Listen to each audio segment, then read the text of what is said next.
subscribe. Tariq Radio. Like and subscribe.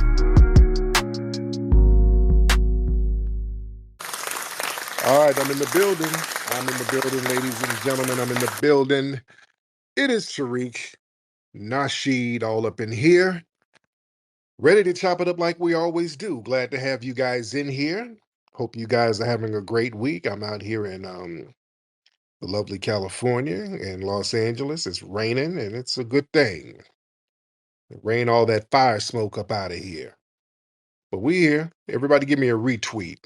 Give me a nice retweet. Let's get the room jumping early. And before we get started, let me shout out to some of the regulars. Panamera, I see you. Big Steve, Brandy.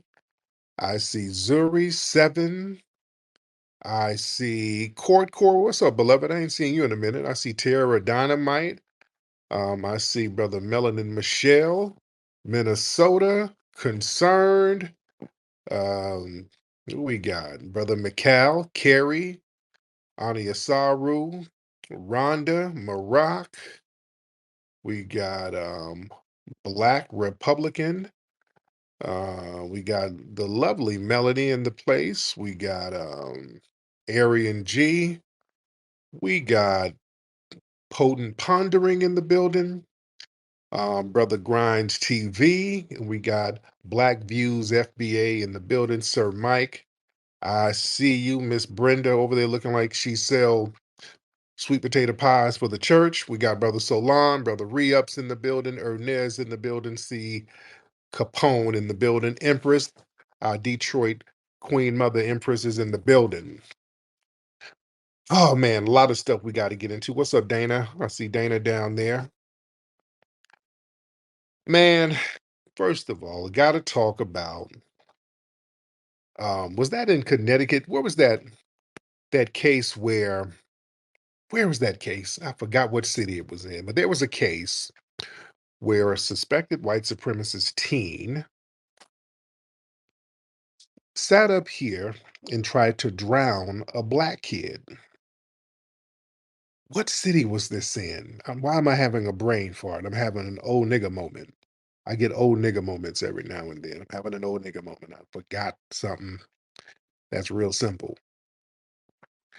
Brother Capone, help me out real quick. I know Capone probably know. Let me get you on Capone. Capone, you know what city that was in, brother? Yeah, that was Connecticut. Yeah, you right. It was Connecticut. It was like New Haven, Connecticut, something like that. Yeah. And they dropped the charges on his ass. Yeah, I know, but I'm gonna get into that. Thank you so much. So I was right. Yeah, it was Connecticut. So it wasn't even though they dropped the charges. No, they didn't drop the charges. Here's what happened. There's this white kid, he's 15 years old, and they went to this black kid's house and coaxed him into going to some river or lake with them. And the 15-year-old white kid, his name is John Sharan, something like that. So these white boys get the black kid over here by the lake or the river, wherever it is. They try to drown him. They try to straight up murder this kid. They get the black kid over there, and I think he's wearing a vest, a life vest, and they're trying to drag him under the water and kill him. And they're using racial slurs while they're doing this. Not only were they using racial slurs, they're up here talking about you about to be the next George Floyd. I mean, they were going straight up Aryan Nation lynching with this. This was an attempted lynching. This was a straight up and down hate crime. So the kid gets charged as he should. They go to trial. The kid, white boy, pleads guilty. He puts in a guilty plea. And now the judge sat up here. I can't even call this a slap on the wrist. So basically, for attempted murder, this kid gets no jail time at all. For trying to kill this black kid, no jail time. And also, what he has to do is write an apology letter and do some community service, like 720 hours of community service, and take like 2 or 3 online courses, probably like some sensitivity training. This ain't even a slap on the wrist. This is a green light. Family, y'all better understand when folks come in talking about crime stats, it's all cap. We get over policed, they get under policed. In a system of white supremacy, the white supremacists can get away with murder or attempted murder, literally. So your actions are not deemed as crimes. But the telling thing about this case is the judge. Now, what's up with this judge giving this non punishment? This ain't no punishment. But what's going on with the judge? The judge just happens to be a melanated, woolly haired Cape Verdean woman. It's an African woman. Cape Verde is part of Africa. This is an African immigrant. Cape Verdeans are African immigrants, family. They're not Latino, by the way. They're not really Latino in that sense. They're not Hispanic, even though they're mixed with Portuguese. They're just African and Portuguese. But they're African immigrants. Because I've heard a couple of the white supremacists online say, oh, this isn't racism. The judge was black. It was a black judge. See? No, no, no. This was a melanated immigrant. This was a Cape Verdean judge. Yeah, she has melanated skin and woolly hair. But you got to understand, people with that mindset to sit up there and allow this white supremacist suspect team to almost kill a black kid. No, this is a person who's team white supremacy her damn self. You see, a lot of these folks who are melanated, especially Cape Verdean, they think that they're dark skinned Portuguese. You understand? They think that they're just dark skinned Portuguese. Remember, Amber Rose. Now, she tries to backpedal now and she tries to swoop down on blackness like she's black. Amber Rose, remember, she did that interview with Hot 97. The Rosenberg guy he asked her straight up, are you black? Oh, no, I'm not black. I'm not a black woman at all. Oh, no, absolutely not. I am not a black woman. No, I'm not. Absolutely not. Y'all go look up that interview. You see, these folks know what they are and what they are not. And these are the people who are elevated in positions over us. See, that's why delineation is very important, ladies and gentlemen. See, this whole thing of us all one big melanated Negro globally, that sounds good in theory. We got to be real. And that's where came in. I'm like, hey, I got to be very real. Everybody who got melanin, they're just not on code. See, the white supremacists are on code. In order to combat that, enough of us have to be on code. And the reality is, the only people who are truly on code against white supremacy are foundational Black Americans. Yeah, we'll get 1 or 2 Caribbeans, we'll get 1 or 2 Africans. You understand? But that ain't enough. Then we got to deal with the 85% Sambo rate. They ain't on code. They're not even on code over there with each other. We just got to be real. In warfare, excuse me, you just got to be very real and realistic about warfare. That's how we got to start looking at things. Take the emotions out of it. And with the melanated immigrants, they're elevated for a reason. The white supremacists, they understand lineage. They know. They're very meticulous about that. They know what lineage is, and they know that certain people will be on code and off code based on lineage. Yeah? That's why they started to elevate melanated immigrants over us. That's why I started peeping that stuff a decade ago. I really started peeping all of these people in certain positions like Barack Obama, Eric Holder, Colin Powell, and all of these people who would be in these quote unquote high ranking political positions. I'm like, wait a minute, wait a minute, wait a minute. Why are these people not doing shit for the Black community? I mean, they're going out of their way to not do anything for the Black community. And I know our people, man. Even if you're a Sambo, you do something by accident, just instinctively, you do something. These folks they don't do nothing for us over here. Then I started noticing the pattern. Many of these people that's in these positions, their lineage isn't from here. They're from somewhere else. They got like some kind of immigrant background. They're not descendant of freedmen. Then I started looking closely and I started to notice some of the protests that were going on. You would have the FBAs out there on the grassroots, then all of a sudden these weirdos would just pop up out of nowhere that nobody knew and being disruptive, hopping in front of the camera. And we're like, who are these people? Where the hell are they from? And nobody would know where they're from. Then we started putting two and two together. We're like, okay, these people come from immigrant backgrounds. And it's not a coincidence that these people with these immigrant backgrounds are always placed in certain positions. And the white supremacists, they've done this meticulously. See, one, they've appointed melanated immigrants to political positions over us. And this is very strategic. That's why the Congressional Black Caucus, who don't do jack squat for us, because they are loaded with immigrants. Most of them have immigrant backgrounds. There's something to that. That's not us being divisive. That's us being strategic to understand what the problem is and why we can't get nothing done with these, quote, black groups. See, we don't let people bastardize blackness. Blackness means anything now. You see, this is why we had to be very specific. We've had to put that foundational on the front of it. That's why everybody's having hissy fits, because now everybody's card is getting pulled. Now we're seeing who's who. Because see, you throw that foundational on there, and all of a sudden that's like kryptonite because you can't claim it. And when people start having an issue with it, that's a person who has a non-FBA background. You see, we got to shake that table up. But yeah, they've strategically put these non-FBA black politicians in quotations, Barack, Kamala Harris.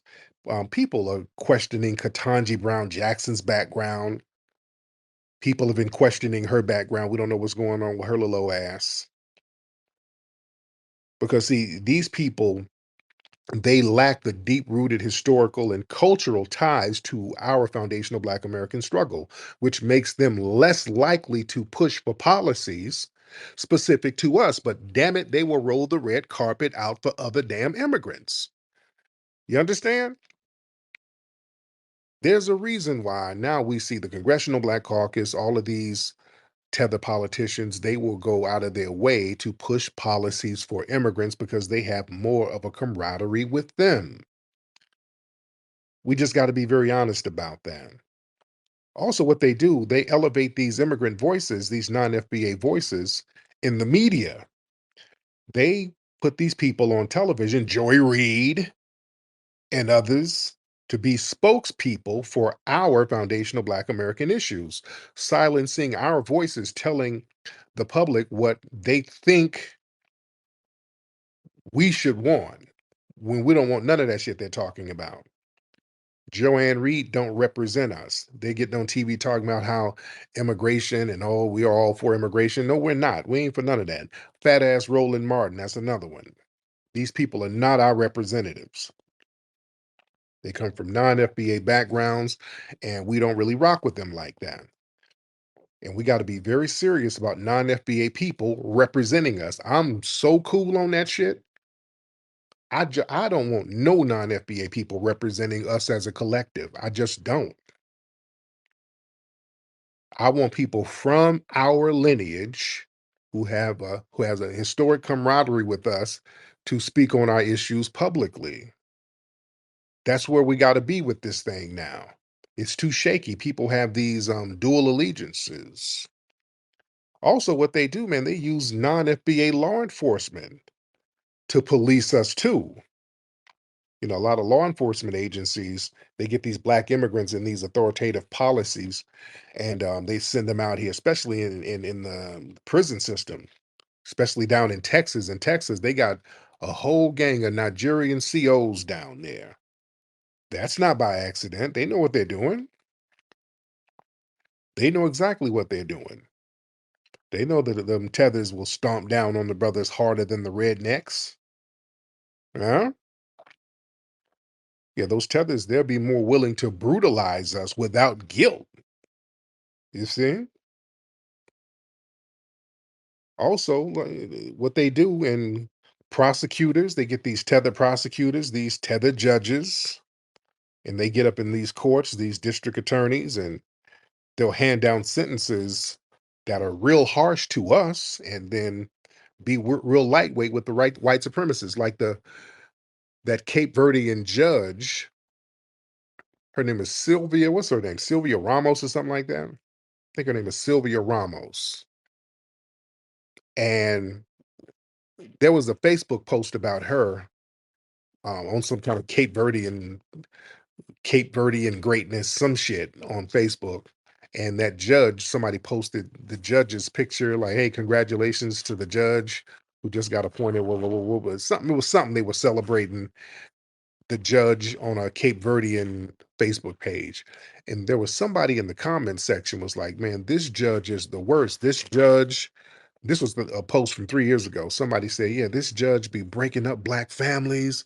Yes, this judge be targeting black single mothers, taking their kids. This is the worst judge ever." So the people in the community are familiar with this old tether ass judge targeting the foundational black Americans out there in Connecticut.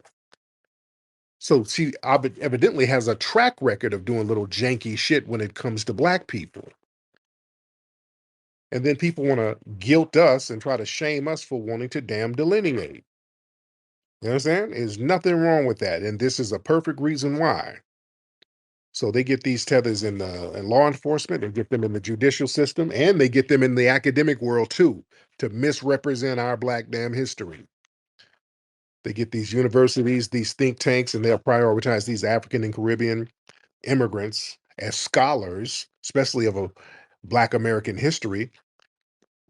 You notice that you get a whole bunch of non-FBAs teaching Black American history. That's why they have to Africanize everything. I talked about that last night. Everything is Africanized.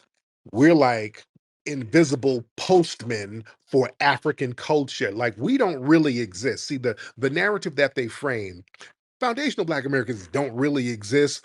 We were just forced carriers of African culture over here. So everything we do is really African culture that we were forced to bring. We don't have a culture. Everything we did was we brought all that African greatness over here. You see? And that's why everybody takes credit for everything we do.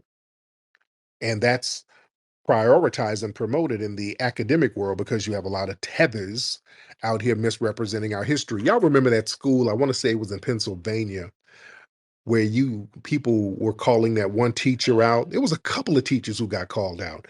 It was one teacher at a university. I can't think of her name, but she was Nigerian and she teaches like black studies. And people pulled up her old tweets of her calling us all types of akatas. Some of y'all know who I'm talking about. If y'all, you know who I'm talking about, can y'all raise your hand? I know it was out there in Pennsylvania, I think. Then there was another teacher at a place in New York. I think he was a Democrat shield too. We pulled up a bunch of tweets of him calling us all types of akatas, and then everybody started calling the school. I think they got his ass fired from that school up there in New York. This was about 2, 3 years ago. This dude was up here calling us all types of derogatory names, but teaching black students at a school. So they know what they're doing by putting these people in these positions and elevating them. And also what they do, man, the white supremacists, they get a lot of these non-FBA influencers, quote unquote, or ops to attack grassroots movements. See, the dominant society, they fund a lot of these melanated immigrants and bloggers and trolls to attack movements, to attack grassroots influencers, especially those of us who are talking about reparations. Family, there's a reason why there's always these weird posts about me. There's these weird spaces always about me by these same trollish people. These are paid ops. People are not doing that shit for free. They pay these people to do that shit. These weird, deformed looking Negroes trolling every single day. That's a job. When you do shit every single day, that's a job. You don't do shit every single day for free. You do shit as a job. So they get these people who are not of the lineage, so they already have hatred for us anyway, to sit up online and just spew anti-FBA rhetoric. How many pages have we seen on here with these tethers who just sit up all day, every day, spewing anti-FBA rhetoric because they don't want us to unify? So everything is all about trying to disrupt the momentum that we have with delineating. Yeah. Another thing they do, they give economic opportunities to these damn non-FBA immigrants to elevate them. We've seen that with the whole controversy with USAID and all of these other funds that's been exposed. I mean, this stuff is coming out every day. It is just unbelievable. The blank check all of these other groups have been getting, family. Yeah, I'm shocked. And I knew they were getting money. I knew they were getting resources, but I'm like, damn. They got little funds for every little thing. How to study dirt under your toenails, that's $2 million. Um, how to wash oil off birds in Nicaragua, that's 40 million. I mean, they got funds from our tax dollars just thrown to these groups of people. And then they tell us that we need to stop begging for reparations and pull ourselves up by the bootstraps because they came over with $5 and a ham sandwich. You see, the nerve. And another thing they do, speaking of activists, they start appointing these tether activists over us and give them a lot of media shine. That's what that Black Lives Matter stuff. Like the three women who are the official um or who were the official people of Black Lives Matter. Because when people talk about Black Lives Matter, again, they use that as like a catch-all phrase for all Black people. It became a code word. But the organization itself was only run by three people. Well, they were the front people. It was run by the white supremacists, but they had three front people, and they came from tether backgrounds. And they were elevated. Nobody on the grassroots knew who those women were, and still don't. Nobody knew who they were whatsoever. They had zero, zero, zero notoriety on the grassroots. These were people who were placed from the top down, and they said, okay, these are going to be your leaders. That's why the grassroots really rejected them. You see, but we're just showing you how meticulous the white supremacists are with weaponizing these people against us. And we just got to be very real about it, because this is a form of warfare. And also what they do with the entertainment industry. I'm telling you, all industries, they do this thing.